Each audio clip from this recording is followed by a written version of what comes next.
Hello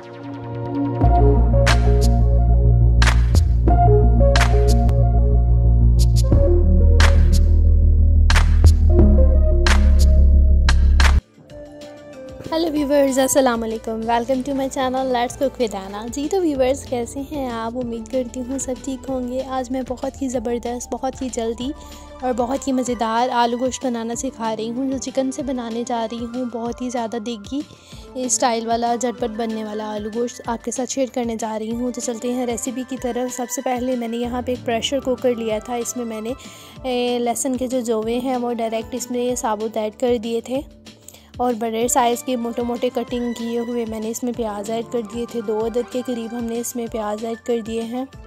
ये भी हमने इसमें साइज़ हम इसमें मोटा भी काट के ऐड कर सकते हैं। थोड़े साइज़ का इसमें कोई इशू नहीं है, क्योंकि हमने इसमें पानी ऐड करना है और इसको गला लेना है, तो ये मैटर नहीं करता है। और यहाँ पे मैंने इसी तरह से बड़े क्यूब्स के साथ 2 टमाटर ऐड कर दिए हैं। इसमें मैंने पानी ऐड करना है। क्वांटिटी कुछ इस तरह से रखनी है कि ये अच्छे से गल जाए। हमने इसे बहुत अच्छे से गला लेना है, ठीक है। पानी मैंने इसमें ऐड करना है। प्रेशर कुकर को हमने लगा देना है। तकरीबन 5 से 7 मिनट में ये बहुत अच्छे से गल जाएगा। गलने के बाद हमने इसमें कढ़ाई में निकाल देना है।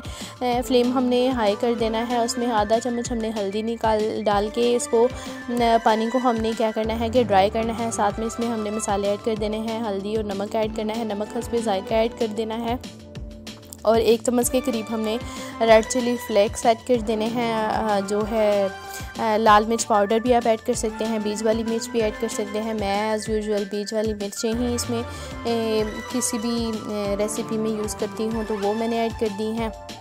ये बहुत जल्दी बन जाता है, और यकीन जाने ये आप चावलों के साथ या रोटी के साथ, किसी भी नान के साथ अगर आप इसे सर्व करेंगे तो इसका टेस्ट बहुत ही ज़्यादा मुनफरिद, मज़ेदार, बहुत ही अच्छा ये होगा कि ये आप झटपट भी बना लेंगे और इसको बहुत ही ज़्यादा पसंद किया जाएगा। तो ये बनाने में भी बहुत आसान है, मुश्किल नहीं है। तो यहाँ पे हमारा जो मसाला है वो सारा अच्छे से गल चुका था। आप देख सकते हैं इसकी लुक कुछ इस तरह से हो जाएगी। पानी जब अच्छे से ड्राई हो जाएगा तो हमने इसमें क्या करना है कि ऑयल ऐड कर देना है। इस स्टेज पे आके हम थोड़ा सा फ्लेम कम कर देंगे, और चिकन हमने जो अच्छे से वॉश करके रख दिया था वो इसमें ऐड कर दिया है। ऑलमोस्ट चिकन की क्वांटिटी यहाँ पे हमारे पास 1 kg है। अब हमने इसको चम्मच को हिलाते जाना है और इस चिकन को बहुत अच्छे से भून लेना है, बिकॉज़ अगर इस स्टेज पे हमने चिकन को अच्छे से फ्राई नहीं किया तो क्या है कि उसकी जो स्मेल है वो इसमें आना स्टार्ट हो जाएगी, और उसको हमने बिल्कुल से ख़त्म कर देना है।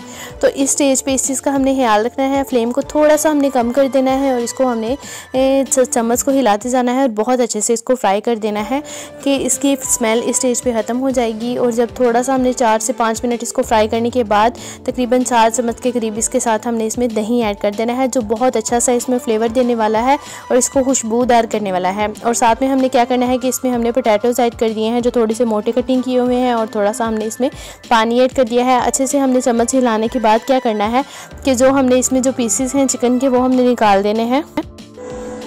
बिकॉज़ मोस्टली लोग ये करते हैं कि आलू गोश्त बनाते हुए आलू के साथ ही चिकन को डाले रखते हैं, और वो क्या करते हैं कि वो चिकन और हड्डियाँ अलहदा हो जाती हैं, चिकन के रेशे अलग हो जाते हैं, हड्डियाँ अलग हो जाती हैं आलू बॉयल होते होते। तो हमने क्या करना है कि चिकन को अलहदा निकाल देना है, आलू को बॉयल करना है, और अच्छे से जब आलू हमारे गल जाएंगे तो हमने उसमें चिकन ऐड कर देना है। बहुत अच्छे से हमारा ये आलू गोश्त इतने से प्रोसेस में रेडी हो जाएगा, बहुत ही मज़ेदार। हमने इसमें कुछ भी ज़्यादा मेहनत नहीं करनी है, थोड़ी सी मेहनत के साथ हमारा ये आलू गोश्त रेडी हो गया है। तो हमने इसको यहाँ पे चिकन साइड पे किया था, कुछ भी नहीं किया, और आलू गोश्त हमारा ऑलमोस्ट रेडी हो गया है। ड्राई कर देना है आपने अपने हिसाब से, जितना आपको इसका शोरबा रखना है आपने उतना रख लेना है, बहुत ज़्यादा नहीं करना। तो आपकी अपनी मर्ज़ी है, ज़्यादा चाहिए तो आप इसको फ्लेम को यहाँ पे बंद कर सकते हैं। तो यहाँ पे हमारा मज़ेदार सा आलू गोश्त रेडी हो चुका है। मिलते हैं नेक्स्ट वीडियो में। Thanks for watching. अल्लाह हाफ़िज़।